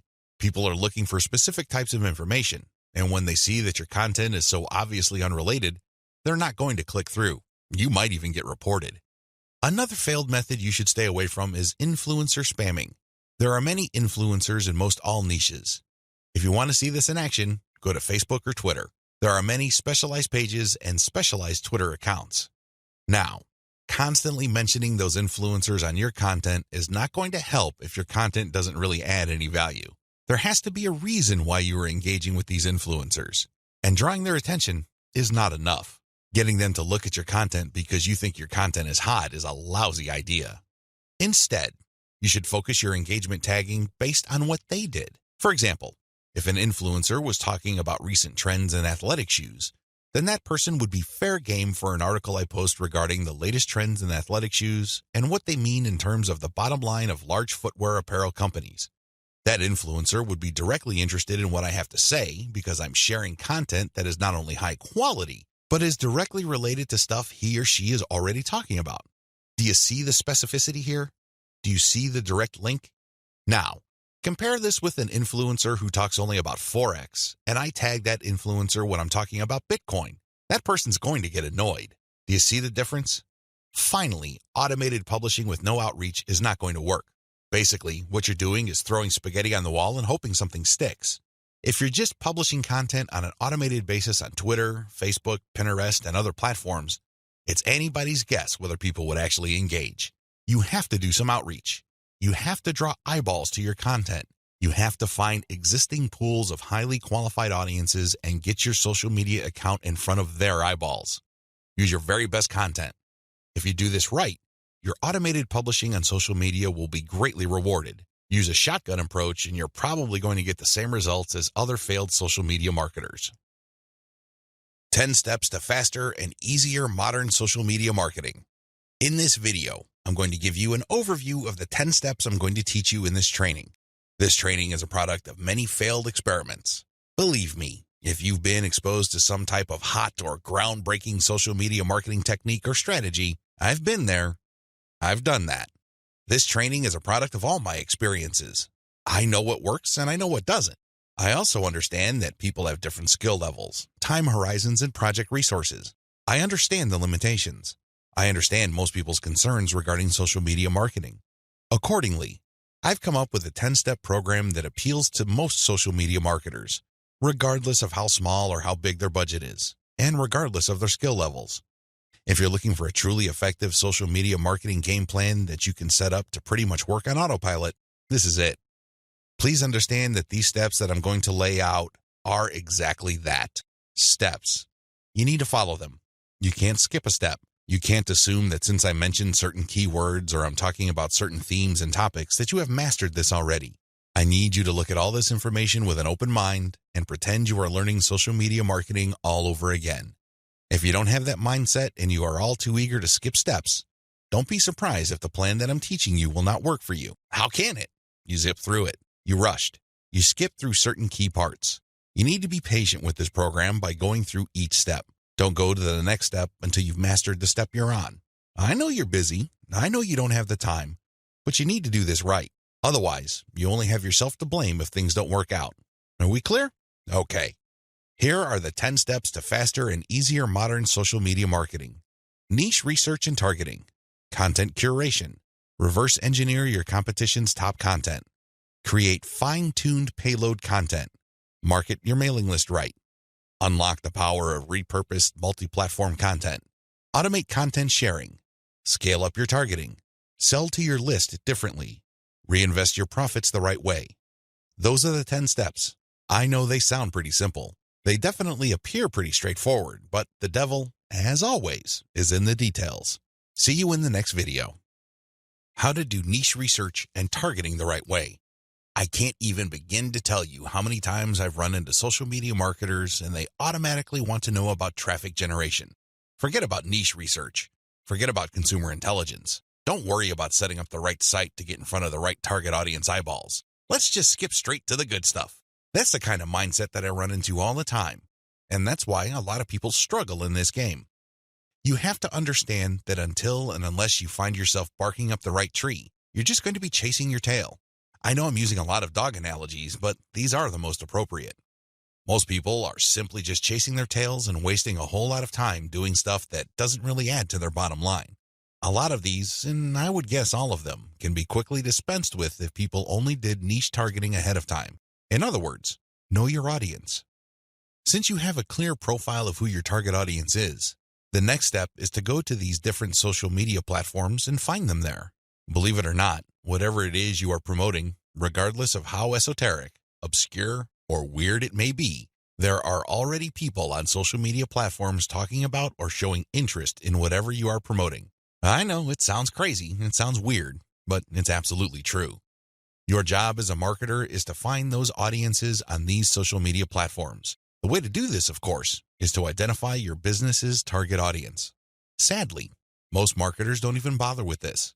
Instead, they just look at social media marketing as a simple task of finding traffic. That's it. That's the name of the game. That's all there is to it. If you want to be successful, you need to be clear about who your target audience is. And believe me, this is not always easy. You're going to run into the temptation of making educated guesses about who your target audience members are. Most of the time, that doesn't work. Thankfully, there is an easier way. The more you take random shots in the dark, making all sorts of wild guesses, the more money and time you will lose. There's a shortcut here. Find your competitors. Seriously, just find them. And let me tell you, regardless of how weird, esoteric, or seemingly unknown your niche is, there will be at least one competitor on social media. Find that organization or business and let them do your niche and target audience research for you. Since they've already started and are already speaking to your audience, find out who your competitors are and look at their social media profiles. Reverse engineer who they're following. Pay attention to who they're targeting. Look at how they categorize themselves. In the most simplest terms, pay attention to the hashtags they use with their content. These clues should be enough to give you an idea of where to start. This way, you get a head start. You're not completely stuck in the dark and absolutely clueless as to what to do. Instead, you have some objective, tried and proven information you can work with. Pick your target niche. You have to remember that every business can be positioned in at least one of two ways. The bigger your niche, the more angles you would have at your disposal. You can look at different subsegments of your niche. You need to understand how this works because you might think you have a clear niche, but it may well turn out that there are many different layers or tiers to that niche. There might be different subsegments there. You should have a clear understanding of what your niche is generally and what subsegments exist within that larger niche. Again, you can reverse engineer your competitors to take a stab at this. Regardless, you need to do this. You need to get this information. Now that you have an idea of what your target niche is, go to the different platforms like YouTube, Facebook, Twitter, and Pinterest. Now, look at whether these places have sizable content areas or messaging areas like Facebook pages, groups, Google Plus communities, Twitter hashtags, Pinterest pinboards, and existing YouTube channels. Pay attention to these places and see if your niche is big enough on those different platforms. If you notice that a particular platform doesn't really feature that much content for your specific niche, this is a red flag. The demand may not be there. The audience size might not be worth your while. On the other hand, if you see there's a lot of videos regarding the topics that you're going to be hitting, this may be a good sign. But you need to do another level of analysis. Pay attention to the number of competitors you have. If there seems to be a huge number of competitors fighting over the same niche, then this is going to be a problem. But if it turns out that there's a lot of content targeting your niche, but they're only produced by a handful of people or organizations, this is an encouraging sign. Also, pay attention to how active your target audience members are. Look at the content that's being shared regarding your niche. Do you see a lot of engagement? Do people share this stuff? Is this hashtag quite prevalent? Look for these and other objective indicators of activity. When you wrap your mind around these indicators, then you should have a clear idea of whether you should target your niche at a particular platform or whether you should ignore a platform altogether. List out your niche indicators. While you're doing reverse engineering, pay attention to how your niche is indicated on platforms. These involve hashtags, categories, keyword targets, labeling patterns, and tags. Use these to do the analysis I described above. Again, in any niche, there are sub-niches. So your goal here is to find a sub-niche or a way of positioning your content so you don't run into a ridiculous amount of competition. You're still tapping into a sizable pool of demand, but you're not making things impossible for yourself by running headlong into well-entrenched professional competition. You will probably need to keep experimenting with different sub-niches until you find one that is promising enough. Content curation, your secret social media marketing weapon. Now that you have picked the specific sub-niche that you're going to be targeting, as well as finished doing advanced research on where your sub-niche or niche segment audiences are located on social media platforms, the next step is to find content. I've got some good news and some bad news. The good news is that you stand to save a lot of money. The bad news is that you need to put in a lot more time and pay attention to details. There are no two ways about it. You cannot drop the ball when it comes to the quality of the content that you are going to be sharing on your social media accounts. Each and every piece of content you share must build your brand. This is non-negotiable. You can't just pick random pieces of content that somehow, some way has something to do with your niche. That's not going to help you get the right eyeballs. That's not going to help you establish the kind of credibility and authority you need to eventually convert highly specific and qualified traffic from social media into cold, hard cash. What is content curation? As I mentioned above, you stand to save a lot of money with content curation. This should be obvious. After all, you're not going to be using the content that you yourself created. Content curation is all about picking other people's content and sharing those materials on your social media accounts. This creates a win-win situation. Since you're sharing links and descriptions of such content, the creator of that content gets free traffic. You, on the other hand, get to build up your credibility because people are rewarded for following your accounts with highly targeted, highly specific, value-added content. Everybody wins. The user wins, you win, and of course, the original content creator comes out ahead. This is how it's supposed to work. You win big time because you save a tremendous amount of money not having to create a huge amount of original content. If you've ever tried to write your own stuff or outsource content creation, whether in the US or to other parts of the world, it can get quite expensive very quickly. Content curation enables you to build credibility with your audience in a very inexpensive way. You use other people's content. You get to entertain them, build credibility, and gain their trust. The downside here is the time. Sure, you're not spending greenbacks, but you're definitely going to be spending time. As I mentioned above, you cannot be indiscriminate when you are trying to do content curation. Whatever goodwill you have built up for your brand will go up in smoke if people catch on to the fact that you are just randomly curating and spreading low-quality content that may have something to do with your niche. That's not going to cut it, not by a long shot. Adopt the right content curation strategy. Now that you know where your target audience members are on social media platforms, you build credibility by populating your social media accounts with highly credible, high-authority third-party content. This is called curation. In between those materials, you're going to be sharing your own original content. From time to time, you're going to call people to action to take a look at the incentives you're giving away for them to join your mailing list. This is how you play the game. When people follow you, they are rewarded with top-notch content. It doesn't really matter whether you produced that material or it was written by somebody else. Your followers get rewarded for following your account. They get niche-specific material. Eventually, you build trust with them because you only send them the very best materials. They start paying attention to your own materials. More importantly, they start noticing the content you share, which actively encourages them to sign up to your mailing list. This is the key. You intersperse your own original content. You create an impression of quality in their minds because you're sending only the very best third-party content. You then mix in your own original content, which is of the same quality as the other stuff you're sending. Eventually, they warm up to your brand, and this is where your call to action content comes in. You call them to action regarding the freebies you're giving away. Maybe you're giving away software, a booklet, discount codes, or even a full-blown book. It doesn't matter. You are ethically bribing them to enter their email addresses so they can download the incentive. That's how you build up your mailing list. On top of all this, when people join your mailing list, you call them to action to share the emails that you're sending them. Maybe you should ask them to forward that email to their friends. Maybe you would want them to copy and paste the material and post it on their Facebook wall. The best part to content curation is that it's very easy to automate. Seriously, this is one way of content promotion that is very automation friendly. You only need to get the URLs of the third-party content that you're curating and plug them into an Excel sheet. You then convert the file into a CSV file, which is then imported by social media scheduling tools like Hootsuite and Social Oomph. You don't have to manually enter anything. You don't have to schedule everything by hand. You can do all of this through software. Isn't that awesome? You get to build credibility while at the same time minimizing work. Now, with that said, you need to pay special attention to the content quality. High attention to detail is the key. You have to resist the temptation of running basic keyword searches on Google or on social media platforms and grabbing anything that is somewhat related to your niche. That is a one-way ticket to brand destruction. You worked hard to build your social media brand.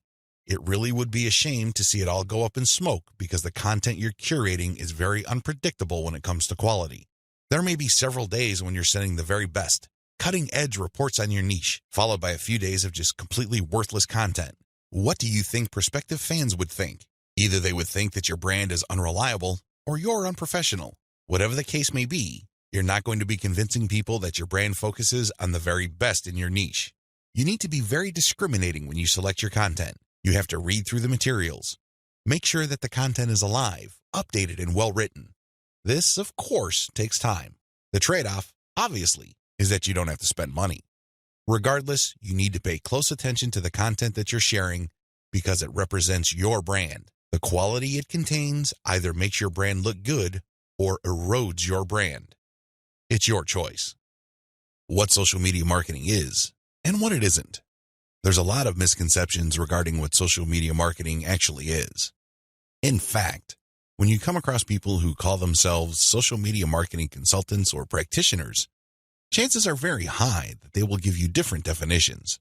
Part of this is due to the fact that there are many different points of emphasis when it comes to social media marketing. Some people focus on the content. Others pay more attention to the network that the content is going to be addressed to. Others give more of their focus to social engagement. Naturally, to the layperson, social media marketing is a big question mark. I understand if you're confused at this point. In fact, you may be so confused that you try to simplify things in your head and end up focusing on how to get as much traffic for as little effort as possible. That is precisely how a lot of online entrepreneurs and marketers approach social media marketing. Sadly, that is a one-way ticket to failure or disappointment. It's not just going to work out sooner or later. With any kind of project, you have to have the right definition. Otherwise, you're making things harder on yourself. Depending on the definition you go with, you might have all sorts of expectations. And if these outcomes do not come to pass, your resolve and your motivation levels start to suffer. You have to work with the right definition. A winning definition. With all of the above said, what is social media marketing for our present purposes? Well, since this training uses list marketing as its main vehicle for converting social media reach into cold, hard cash, social media marketing is all about content-based audience relationship building. Let me repeat that. Social media marketing is all about content-based audience relationship building. You need to use content in a strategic way. You need to speak to certain audiences and build a relationship with them. This relationship is not this broad word that makes people feel good, but ultimately doesn't mean much of anything. Instead, this relationship has a tangible form. And I am, of course, talking about your mailing list. Once you get people on your mailing list, that's when the fun begins.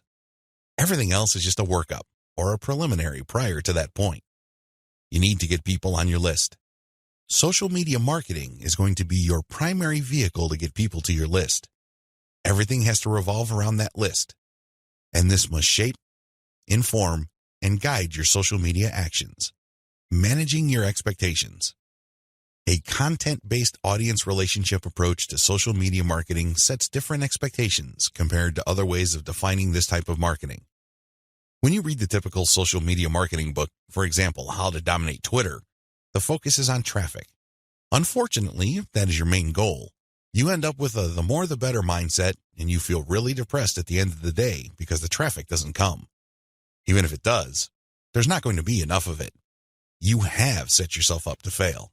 When you use a content-based audience relationship building approach to social media marketing, your focus is on getting the right content in front of the right eyeballs to build the right levels of trust. This is a long-term game. It is definitely a marathon, not a sprint. Since that is your expectation coming in, you position yourself for a long-term victory. You're not going to be the typical failed social media marketer who jumps into the game with both feet, only to find out that the traffic simply isn't there. So what do? That's right, they quit. Manage your expectations by focusing on the right definition and you will be okay. The worst thing you can do right now is to sabotage any chance of future success by defining the problem the wrong way and filling your mind with all the wrong expectations. Social media marketing can build brands if. Now that we've defined social media marketing, the next step is to focus on the end result of this content-based audience relationship building approach. If you do everything right, you walk away with a brand. And let me tell you, that is the best asset you will ever have. Now, in terms of real-world traffic, you may get a low to moderate level of traffic. But if you build a solid brand, that traffic is all you need. That is qualified traffic. These are not random people just blindly clicking on links out of curiosity. These are people who are actually interested in whatever it is you are trying to sell. They want to truly learn more. They want to build a relationship with you because they want to know what you're about, like what you have to offer, and eventually trust whatever it is you are pushing. These are real people, and this is only possible if you build a solid brand. You have to deliver solid value. I wish I could tell you that content marketing is enough to do it. I really wish I could say that, but that is not true. That only explains part of the situation. Sure, you have to deliver content that people truly are interested in, but at the end of the day, when they join your list, they are expecting and deserve value. That's how you build a solid brand. When people join your list, they will quickly find out that they did not waste their time because you send high-quality updates that actually add value to their lives. Social media marketing can explode the rate at which brands are formed. That's why a lot of people are ranting and raving about social media marketing. But a lot of them are clueless as to how to build a solid brand. Most of the time, they just stumbled into it. I'll let you in on the secret. It's all about content-based audience relationship building. There are many different parts to that equation, and I'm going to walk you through them in a practical way in the following videos. In this section, I just want you to wrap your mind around the definition and the expectations that flow from it. This is how we tightly define the project that you're going to embark on. Anything less, chances are, you're going to beat yourself up unnecessarily because you just had unrealistic expectations. This is not one of those get-rich-quick schemes. This is not one of those overnight success stories. This requires real work. This is the real deal. Are you ready for the journey? Great. Let's get on to video 2. Market your list right. Now that you have figured out your payload content, the next step is to understand what kind of giveaway you're going to have to use to get people to sign up for your mailing list. In an ideal world, people can see the value you bring to the table. They only need to look at the content you share as well as the crucial information they get from your premium content. They see this premium content and they see what you're about, what you have to offer, and why it's such a good idea to sign up to your mailing list.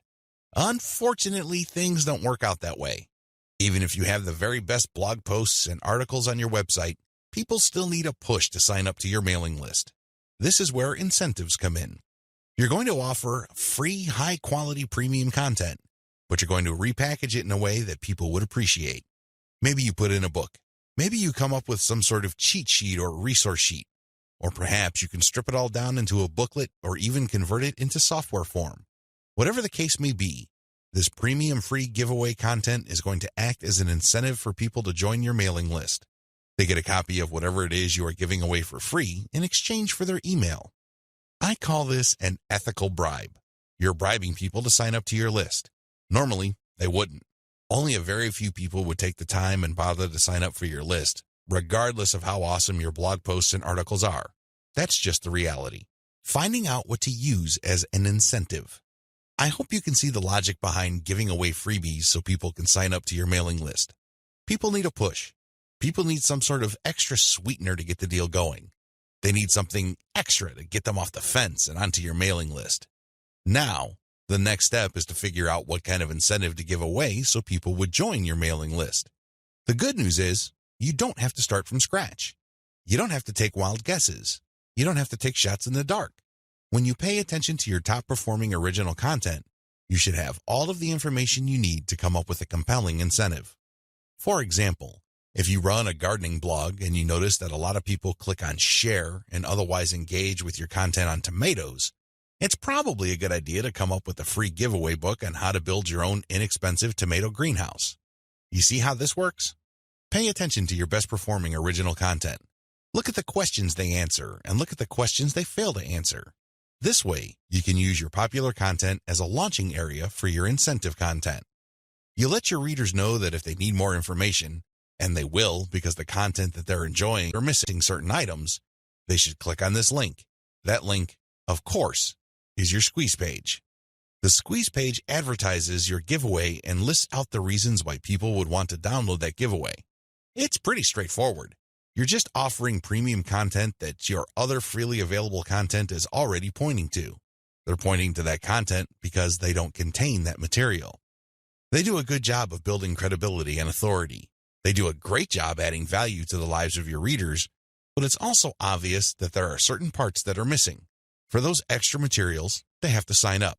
It's absolutely free. It doesn't cost them a dime, but they need to sign up to your mailing list. This is how you set up your mailing list. It has to be closely tied to your premium content. Coming up with incentives or freebies that look like they came out of left field because they're unrelated to whatever it is you're currently doing is not a good idea. Chances are quite good that you're going to fail. When you come up with incentive content that is directly related to the materials you're already sharing, you create a feeling of value. There's also a feeling of exclusivity. After people have seen your content and have become aware of what you are and what your brand is about, you let them in on a special premium. This is a special deal that other people who haven't accessed your brand have no idea about. Position all your original content to push your mailing list first. To play up the value of your incentive content, you first have to promote the value of the mailing list. I know this sounds counterintuitive, but if you think about it, it makes all the sense in the world because, in reality, it's the mailing list they're signing up for. The freebie that you're giving away is just a bribe. It's intended to get people to enter their email address and nothing more. If you were to use all your original content to play up the fact that people can get this additional content, don't be surprised if people sign up to your list and quickly unsubscribe because they really don't care about your list. Again, you're walking a tightrope here. On the one hand, you want people to get excited about the premium you're giving away for free in exchange for their email address. On the other hand, you want people to see the value that they would get by being members of your mailing list. This is how you should play it. All your original content should push your mailing list first. I'm not saying that you should not tie it into the incentive, but your original content should highlight the fact that when people join your mailing list, they will continue to get valuable information. This is the key, because when you use your tried and proven content to push mailing list membership, people are less likely to join your list and immediately unsubscribe. They are aware of the value that the list can possibly bring to their lives. You then play up the premium content as part of the membership. In other words, it's an extra. It's not the main focus of the list. Keep the list separate from the premiums you use to get people to sign up to your list. I hope this is clear because you want to play up the list first, but it must be obvious that you are using the premium content, whether it's a free book, a booklet, a cheat sheet, some sort of pre-recorded video, or something else, as a means to get people to make a decision. That's the bottom line. You want the incentive to push people to make a decision to join your list, but all your original content, and your website by extension, should push the reader to see the value of being a list member. A lot of social media marketers completely blow this. They think that it's all about marketing the incentive. Well, to continue with the example I raised earlier, what happens after you get people to sign up to your list in exchange for the greenhouse guide? That's right, nothing. Why? You played up the value of the greenhouse guide to such an extent that people are clueless as to what other value they would get from your mailing list. Indeed, don't be surprised if people start reporting your list as spam after you start sending them updates. They were so focused on getting the free book that the updates from your mailing list completely took them by surprise. This happens all the time because of faulty messaging on your blog or website.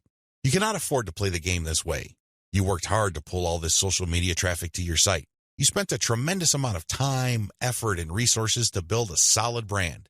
Unfortunately, you're dropping the ball if you market your mailing list this way. You must sell the list first, but the incentive must be used to push people to make a decision. This is the proper order of priority. Anything else will fail. Set up your squeeze page for maximum social appeal. As I mentioned earlier, you should use your content to push your mailing list. You should use your content to upsell your squeeze page. But this doesn't mean that you can get away with badly designed squeeze pages. It's not going to cut it. Your squeeze page must be well designed. After all, this page is a specialized recruitment page. When people get on this page, you have to make the case as to why they should join your list, and not just for the incentive. While the incentive takes a big chunk of the real estate of a squeeze page, you should be clear about the fact that people are signing up to your list. With that said, you have to make your case. Why should people bother with your updates? Why should people stay on your mailing list? What kind of value would they get? Remember, people are always asking what's in it for me. Your squeeze page must answer that question effectively, clearly, and powerfully. Your squeeze page must be well designed enough to be able to make that connection, while at the same time, it must be easy to market on social media. Maybe you should have a graphic on your squeeze page that can be easily posted on Pinterest. Maybe you should have a video on your squeeze page that can be easily shared on YouTube. There are many ways you can go with this. What's crucial is that your squeeze page must be social media ready. At the same time, it should also do a good job of recruiting people. Set up the right confirmation page. When people join your list, thank them and make them feel welcome. You also have to clue them in regarding the content they should expect to receive. Make them feel that they just did the right thing. Make them feel that they solved a major problem. Not only do they get access to the digital freebie you're giving away, but they're also going to be receiving valuable information regarding a particular topic that they have problems with. This is how you sell the list. Simply hyping up and over-promoting the premium is not going to help you convert social media traffic into cash. That's just not going to happen. You have to sell the list. You have to build trust in the list. Unlock the power of repurposed content. I've already described this in an earlier video, but this topic is so important it deserves its own standalone video. When you create original content for your blog or website, you already know that this content has some sort of traction in your niche. You already know that there is a significant amount of demand for this particular type of content. Not only did you base your decision on the social signals of your reverse-engineered competitors' content, but you're also picking out content choices based on your own statistics. In other words, you're basing your best content on tried and proven material. You're not taking shots in the dark. You're not taking wild guesses. You're not crossing your fingers and hoping that something sticks. Instead, you have based your decision on what actually works. Congratulations, but you shouldn't stop there. Once you have noticed that this content really performs based on the amount of clicks as well as the social media engagement it gets, the next step is to repurpose that content, turn them into other types of content, and reshare them on platforms that specialize in those content types. For example, if your blog post is getting a lot of retweets and clicks, you might want to strip the blog post into questions. This isn't all that hard because if you look at any type of content, it consists of answers to questions. The questions may not be obvious. The questions may not be plainly stated, but the content is meant to address certain concerns. These concerns can be reworded into questions. Strip your most powerful and best performing content into a series of questions. Each question then is linked to the article or blog post that answers it. Tweet these and pair them with niche-specific hashtags. By using automation tools, you can rotate different questions that essentially promote the same piece of content. Since you're rotating hashtags, there's a high chance that different people looking for different segments of your niche would become aware of your tweet and possibly click through. Another thing you can do is turn your article into slideshows. Each article brings to mind many different mental images. Come up with different pictures for each of the topics raised by your article and create a simple slideshow using PowerPoint. Share these PowerPoint presentations on SlideShare. You can also use other tools to create a video from your slideshows. Once you've created these videos, you can obviously share them on YouTube. Alternatively, you can look through the issues you raised in your blog post and turn them into infographics. Infographics are essentially stripped-down graphical forms of articles or blog posts. They focus on the most important points you raised and make them easier to understand by the viewer by converting them into pictures. Share these infographics on Pinterest. Finally, you should make sure that all your blog posts or articles have a nice header picture. This way, when you load the link on Facebook, a nice preview shows up. It grabs eyeballs and people are excited to share the content. On Facebook, you have a wide range of content formats to choose from. You can share links, videos, infographics, photos, diagrams, and even audio files. After you share materials on your Facebook page, you should then get the link to that post and then share that Facebook page link in Facebook groups that cater to your niche or a related niche. This is how you unlock the power of repurposed content. If you play the game this way, you spend less time creating content and more time promoting. Promotion is the name of the game. You may have great content, but it's not going to do you much good if people don't even know it exists. For every hour you spend creating content, you should spend 10 hours promoting that piece of content. This is how you build up a successful mailing list. This is how you create a solid brand on social media. Start with powerful content, but create different versions and spread it on many different social media platforms.